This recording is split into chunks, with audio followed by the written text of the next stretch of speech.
Hey there, everyone. I'm Valerie Boy with Fox 35 News, and thank you so much for joining this panel regarding the latest events on attacks against Asians, and it's quite disturbing. First of all, may I ask who everyone is on this Zoom call? Can you introduce yourself, please? James, you want to start? Sure. Hi, everyone. I'm James, and I'm originally from Apopka, Florida. Great. And what organization are you from? So I'm just an activist, but I work in Florida politics. Okay. Shirley? Hi, my name is Shirley Wang. How is everybody? And I am now affiliated with the organization, but I'm an individual activist. And I was born and raised in Taiwan, grew up in Los Angeles, and moved to Orlando, Florida. Great. Khalid? Hi, everyone. Good morning. My name is Cal Datani. I'm from Central Florida, and I'm with Asia Trend, where I'm a writer. Right, and Asia Trend is a magazine. Shali Wong. Hi, everyone. I'm Shali. I am working for Mayor Jerry L. Demings as special assistant, specialized in Asian American outreach liaison. Thank you for having me. So we have Orange County with us today. Anchata? Hi, good morning, everyone. My name is Anchanto Am. I'm the current president of the Greater Orlando Asian American Bar Association here locally in Orange County in Central Florida. And Newland. Hey everyone, it's great to be with you this morning. My name is Newland Wing. I am the president of NAP Orlando, and that's the National Association of Asian American Professionals. Great. I'm just going to start out just to ask, has anyone been a victim of racial discrimination since the pandemic started? Okay, Shirley, you want to tell us what happened? Sure, and it was almost exactly a year ago, March of 2020, and allergy season. I was not feeling well, went to the doctors, got a prescription for coughing, for lung infections, and went to one of the local supermarkets for the pharmacy. So as I was standing in line wearing a mask, a man started walking towards me. I started backing away until I couldn't back away anymore. He came within inches to my face and pointed to my face and said, "You are full of propaganda. This is all your fault." And he was going to go on, and so, because I was there for coughing, so I started coughing violently, and he got scared and he ran away. But what was also disheartening was the fact that I was standing in line indicates this was not an abandoned, isolated store. It was filled with people. Not a single person stepped in to try to even see what was going on. And that really was shocking to my system. I'm sorry that happened to you. I'd like to find out, does anyone have any solutions to how we handle these situations when this occurs?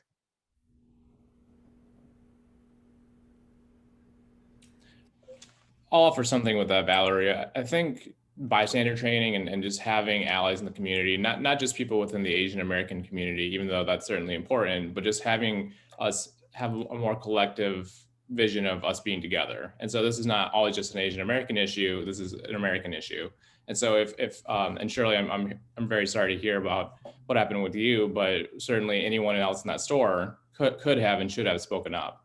And so I think if we can really start bridging those gaps and coming together more as a whole, then we'll start to reduce the number of incidents that happen like this. I agree with Newland. I really think this is really education for the bystanders. And most of the times when something, because that's not the only time something like that has happened to me in a store and in the past few years. And what was really not a surprise anymore, but still disheartening was the fact that no one ever came forward to help me. And it was usually in a situation in Florida, it's not a highly dense population for Asians. So usually it's non-Asians who are around me. And I think that education and that encouragement for people to step forward would make a huge difference. Agreed, absolutely. And I'd also think that there'd be a great place to go if we want to file complaints. You know, the sheriff's office, I reached out to them.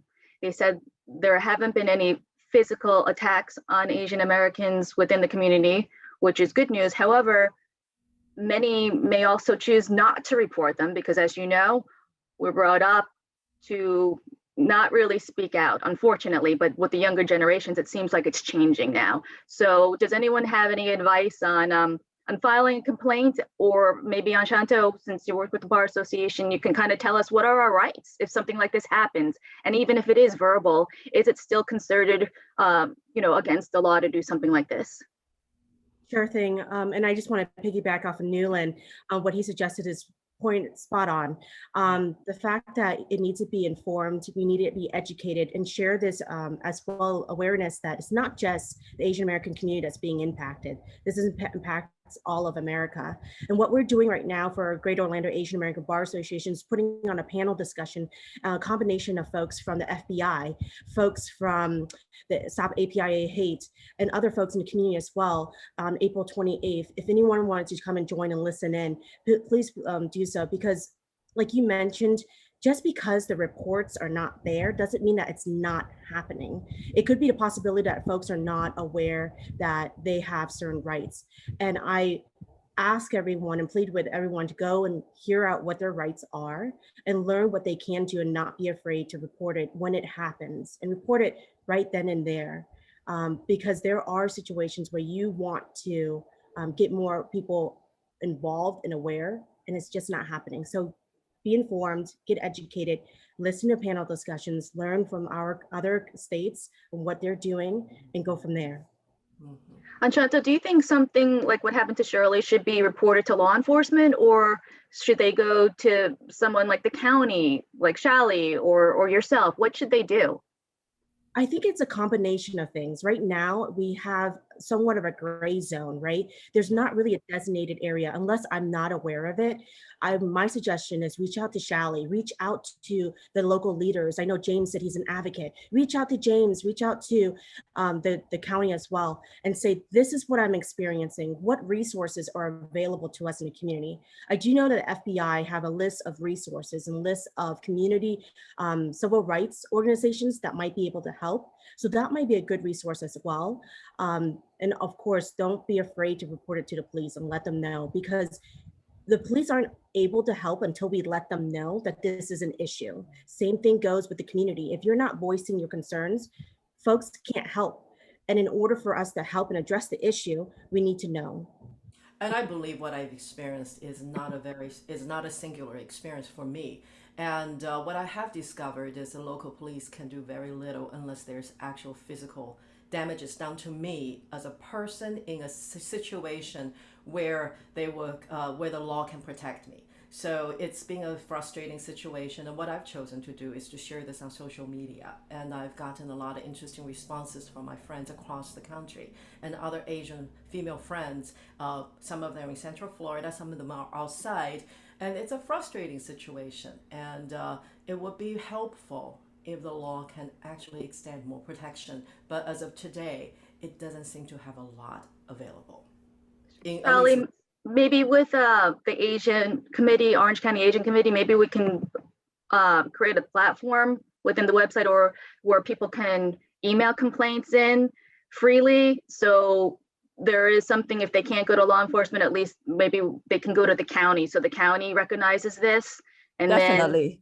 I have to tell you, right from the last year when we first had the pandemic, you know how Orange County has been moving to mobilize all the resource. And a lot of people approached me to ask me about Asian hate at that time. And I was so fortunate that I didn't encounter any, and I did reach out to ask if anybody knows for any incidents like that. Of course, Shirley, that I know, will have that. But I think one of the problems that we are having is we know our culture. We don't like confrontation. We try not to raise the voice, but I think another reason for it is we do not have a support system. If we do have a support system that people were willing to listen, willing to advise, I think will be much better. That we have to tell the whole community that we have to voice out. This is not an incident for your neighbor, your friends, your whatsoever. It's going to happen to you next. And we are trying to be proactive. In Orange County, Central Florida, I would say we are very fortunate. We have a very friendly environment so far, but we will not say that it won't happen to us. So I do believe, I do support that. We will love to see what we can do to have at least a support system that we can report. And so much is to listen. Everybody have their own story. We have to respect each other and listen. And this is not just an Asian problem. That is we should bring it all across the board to solve that together. Correct. And then James, do you have any other advice? Yes, I was just going to add, as we're speaking right now, the U.S. House Judiciary Committee is actually having a hearing on these attacks on Asian Americans and the violence that we're facing. And it's a sober reminder that there's hate crime legislation moving through the United States House, but it might stall in the Senate. So we really do encourage all of our Floridians to call our 2 U.S. senators to quickly pass this in Congress so that we can have someone dedicated at the Department of Justice to review hate crimes against Asian Americans. Okay. If I can just chime off what James was saying, speaking just at a more societal level, right? Recently you had organizations like Asian American Advancing Justice. They put out the statistics and the big rise in Asian American hate crimes in the past year alone, right? But I'll tell you that this is not an isolated incident. Just a few days ago, we were commemorating 2 years since the Christchurch shooting in New Zealand, and the Muslim American community, which I'm part of, was grieving. And 2 months, we're going to also commemorate the Charleston church shooting. This points to a bigger problem that we're having internationally of the pandemic that is white supremacy. We need our public officials to be part of condemning this type of rhetoric, and they need to stand together with the people of color communities against this type of rhetoric. Because when it gets mainstream, streamlined on the national stage, it inspires people to do terrible things. So we need to demand better from our elected officials to take stronger stance against white supremacy. Agreed, definitely. And then the situation in Atlanta, how many of you believe that was a hate crime? They say it's sexual, but do you still believe that it's a hate crime? Yes, for sure. He targeted 3 Asian businesses, saying it's sexual in nature, but even that is a sort of hate crime in itself, in a way, to push dominance or whatever it is, misogyny against a certain race. So that is, definitely a white supremacist act. And then locally, Shelly, have you heard of any businesses that have been affected during the pandemic because they're Asian? Not that I know of. I have been very busy to actually reach out to make sure that they know that's assistance from the county with the grant and everything. I haven't heard of anything, but doesn't mean that it's not existing. Like what I said, they may not want to voice out. So I will urge them that if that is something that they encounter, we should have a channel for them to express. Okay. And then is there any other issues that someone wants to bring up regarding racial discrimination among Asian Americans? I think, hey everyone, this is Ricky. Sorry I came in a little late. But yeah, I think it's very insensitive what happened when the police officer was mentioning, hey, he had a very bad day. I think that was apologizing for murder, for obviously a hate crime. And I think that should not be tolerated. And those of us in the media or otherwise should speak out on that to say, hey, that's unacceptable. You make a very good point, Ricky. I would like to end this with something of being able to direct people if they have issues. I know the Orange County Asian Committee has a Facebook page where you can message them if they have any problems. James, do you have any contact info that you want to put out there? I think Ricky put this in the chat, or someone put it in chat, but StopAAPIHate.org is a great place to go to report hate incidents to, and resources as well. Exactly. I understand they're accepting donations to forward to this organization to help prevent hate crimes against Asian Americans. Does anybody else want to put contact information out? Yes, Asians American Advancing Justice in Atlanta, which is directly on the ground. They started a fund to help the families of the victims, and also a petition, to sign in solidarity. I can put that link here as well. Okay.